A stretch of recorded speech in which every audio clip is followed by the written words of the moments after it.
Parked here are millions of pounds worth of posh cars. Brands that are sexy, desirable, expensive and super cool. But they've all got a dark, sinister history. Too many of these cars have been bought by innocent, well-intentioned buyers who now face losing both their motors and their money. Welcome to the Metropolitan Police Stolen Car Headquarters. Every year we lose 90 million buying stolen cars and another 50 million on internet car scams. And with the recession getting worse, people are cutting back on their car buying habits. Take these two cars, Ferrari 355, Porsche Turbo. They look great, but they represent 100 grand's worth of misery for two buyers who got crashed cars welded together and a patchwork of stolen cars. Trust me, you do not want to get involved with motors like this. So as the recession gets worse, you need to get smarter, and you need to be able to spot whether that dream car is real or rogue. And you start by researching its history. Every used car buyer should do a history check to see if the car's been previously stolen, written off or imported. If you're hunting on the motors.co.uk website, you have the reassurance every car will have been history checked before being uploaded and advertised. It's the only used car sales site to do this. But however you get your prospective purchase history checked, never ever accept something the seller provides. It could be out of date or even false. Always do the check yourself, and if you think the car might be stolen, tell the cops.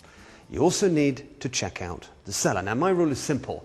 Treat every seller as though you're lending them money. So you know you need to trust them, you need to know where they live, and you need to know how to get hold of them later if things go horribly wrong. It makes sense.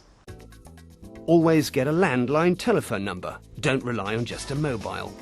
Don't ever meet in car parks or lay-bys. Insist you go to the seller's home address and check it's the same as the one on the V5C registration document. Look for the little signs that the seller actually lives there, like letters with their name and address, and even children's toys. Ask for identification, like a driving license. Next, you check the vehicle identification numbers or VIN numbers. Now, if there's anything remotely dodgy about the numbers, if they've been tampered with or anything, you know that car is likely to be real trouble and have a horror story behind it. Now, most cars have VIN numbers, vehicle identification, in three different places. The first is here, underneath the tax disc, just on the windscreen. These are easy to forge and buy, so you can't really tell much about this. Underneath the bonnet, there's another couple. You can get a plate on the slam panel. In the case of this Golf, it's here. But this is a sticker, so again, it's easily forged. The one that you can really tell lots from is the one that is actually stamped into the metal here on the bulkhead. Now look at this very carefully, and if you see signs of welding, signs of crooked digits, or even tiny things like dust in the paint or overspray on any components around here, it means somebody's cut the number out, welded in a new one, and just smoothed it all over. So really look at this area very, very hard indeed. Make sure the VIN number matches the number on the V5C. Check that the V5C hasn't been altered and has a watermark. See the DVLA website for more information. And while we're on the subject of paperwork, it really is important to look carefully at any documentation you get, like the V5C and the car's service history.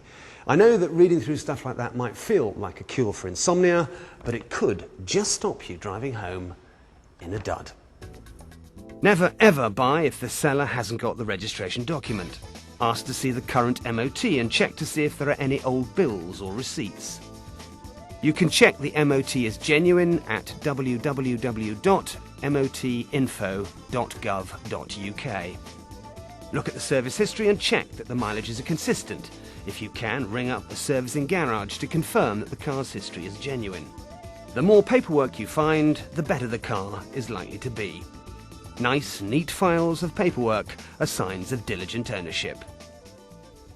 Okay, so the car is legal, it's genuine, and the seller seems decent enough. You might at this point like to get a professional inspection of the car just to make sure everything is absolutely perfect, but once that's done and you want it, it's time to do the money thing. But you need to be very careful there as well. If you pay with cash, use your common sense. Always have someone with you and get a signed receipt. If you pay by bank transfer, you can't get your money back if things go wrong.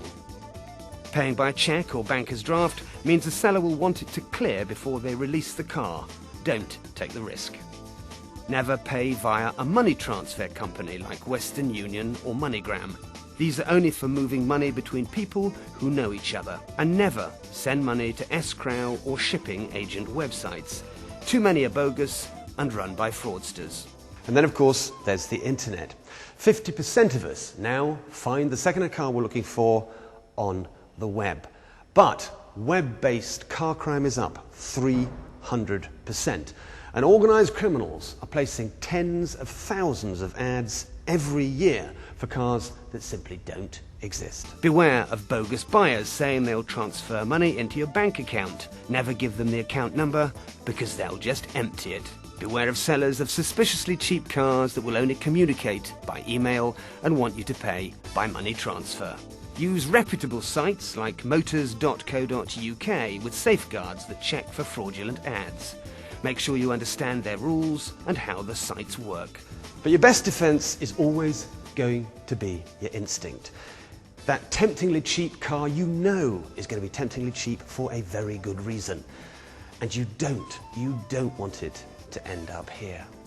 So if you don't trust the seller, you don't like the car, remember, there'll always be another day and another second-hand motor. Just turn on your heel and walk away.